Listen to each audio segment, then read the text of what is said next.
ফাঁসি রঙে মারি ফেলাইছে, ঘুরাইছে পেটত।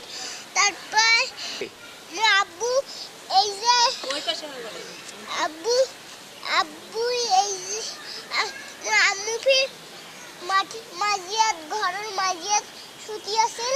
তারপরে ফির একটা বড় লাঠি নিয়ে আম্মু গাঙ্গা বেঁধেছিল, আর দাদি ফির ঘরে ডুবেছে। আম্মু ফির একটা এই যে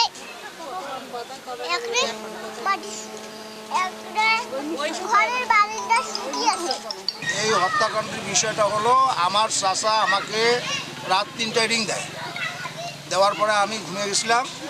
ঘুম থেকে ওঠার পরে আমি মোবাইলে কল দেখি, তারপরে তাকে কলটা ব্যাক করি। ব্যাক করার পরে উনি ওনার স্থান থেকে, ওনার মেয়ের বাড়ির থেকে আমাকে রিং দেয়।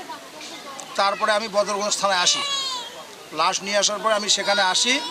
আসার পরে এখানে বাচ্চার জবানবন্দি শুনি, আমার যে ভাগনা তার জবানবন্দি শুনি।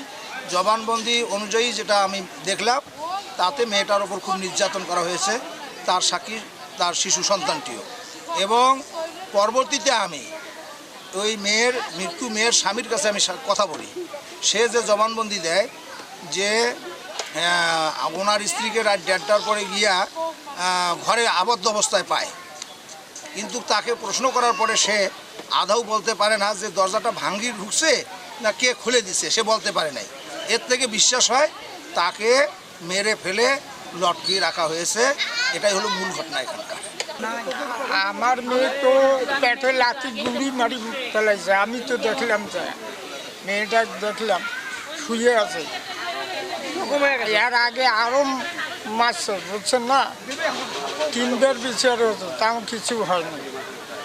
এই অত্যাচার আমি 3 মাস আমার বাড়ি রাখি দিয়েছিলাম। 3 মাস আসার কতদিন হচ্ছে? এখানে আসার কতদিন হলো?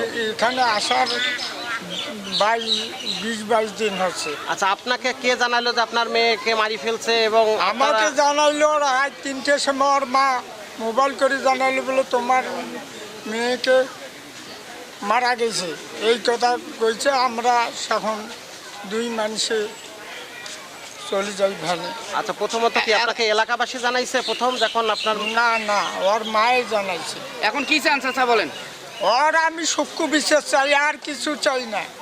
যদি ও ভালো হইতো আমার মেয়েকে আমি এখানে আনি। এখন কি চাচ্ছেন? ওর আমি ফাঁসি চাই, আর কিছু চাই না। ওই মতন আরও মেয়ের ওই এলাকার মানুষ করবে।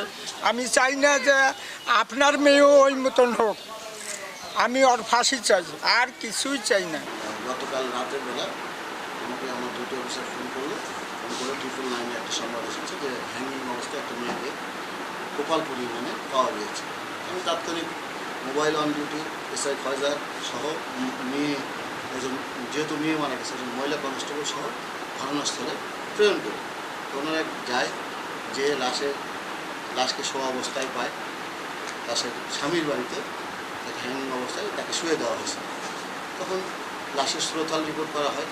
শ্রোতাল রিপোর্ট করে আমরা রাতের বেলায় লাশকে ময়নাতদন্ত করার জন্য, লাশ পোস্টমর্টম করার জন্য আমরা থানায় নিয়ে আসি। থানায় নিয়ে এসে লাশ অলরেডি আমরা জিডি মূলে ময়নাতদন্তের জন্য প্রেরণ করেছি। পরবর্তীতে লাশের যে অভিভাবক, মেয়ের যে বাবা, সে আমাদেরকে একটি এজাহার দেয়, যে এজাহারটা যা তার মেয়েকে আত্মহত্যা করে চলার জন্য বাধ্য করেছে।